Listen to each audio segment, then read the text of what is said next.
Nakitembe Munnanupu era omuyimbi Geoffrey Lutaya yandiba atebenkedde mmeeme omubaka w'essaza ly'e Kakuuto Christopher Kalemba bw'alangidde mu butongole nga bw'atalina nteekateeka za kujulira mu kalulu. Nkoze ekisanja kimu abantu saasobodde kuddayo naye ndi musanyufu nebaza Katonda nti endabye abantu n'enjiga ate ekirala kyenkozeeko era nze nkakasa tebambanja kuba byenkoze bingi. Eno faamu yange ebaddewo emyaka nga 25. Ekifo ky'omubaka wa Kakuuto County kyawangulwa munnanupu Geoffrey Lutaya era okusinziira ku mbaka Christopher Kalemba akkiriziganya n'ebyava mu kalulu. Olagenda mu kkooti kwongera kumala biseera ate abantu kye baba basazeewo mpa ekiseera gwe balonze akole oba alemererwe kati ntunuulira bibi. Nze nkoze ebyange byenkola mbadde mpa abantu entebe, tenti, motoka y'amazzi weri mu kyeya kufukirira kuzikiza muliro era ekyaliwo ne musaza mweri.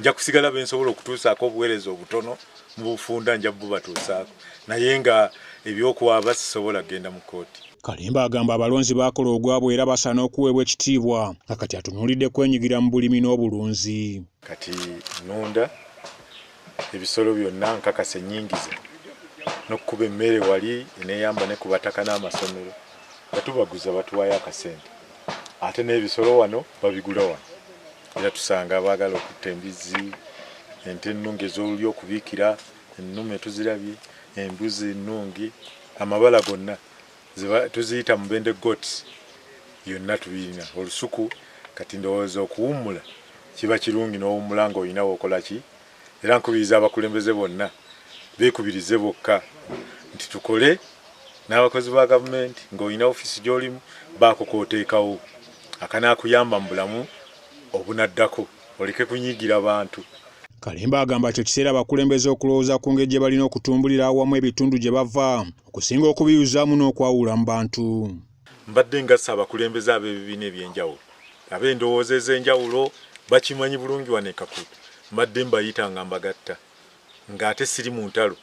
Ekyo kye kibadde ekikulu, entalo mu kyotera ze zikulembera nze seenyigira mu ntalo. Ate okuva ku erosi wano okutuuka waggulu bonna mbadde mbawa ekitiibwa ekibasaana ng'omukulembeze nga mbayita era mbadde mbaga President bw'abadde awa State of the Nation nga nze mba State of the County era nga mbakolera ne fayiro ne mbateeramu mbadde mmazeeyo kumpi buli masomero nga ngayamba era abasomesa bajja kumisinga kuba ekyuma kye nagula ekikuba ebigezo kati era weekiri kijja kuba nange nina essomero ate kati kigenda private.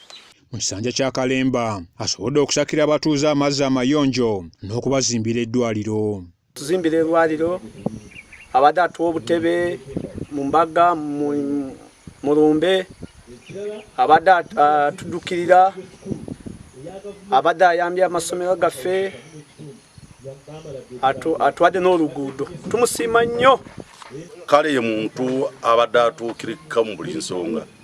Twabeera naye wano ebbanga kubanga mutaka waffe yali chairman LC3 naye omusajja ono nga takkiriza ebya kkooti yali yabijjawo ku kyalo ng'abantu abakkaanyisa yakola dda era muwagizi w'NRM.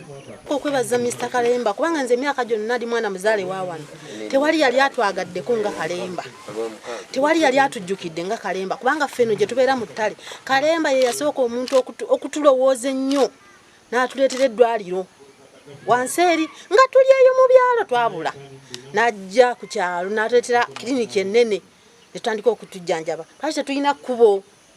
Kalemba ye muntu yatujjukira n'agamba n'ekyakatuuma kitundu ky'abantu n'atukolera ekkubo wadde nga teryali lya kolasi oba maalamu naye twalifuna mu mikono gya Kalemba.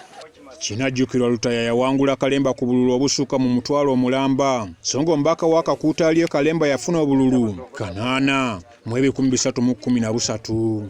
Bya Musasi kuwaga enkizo e Kakuuto. Bacha wanga wali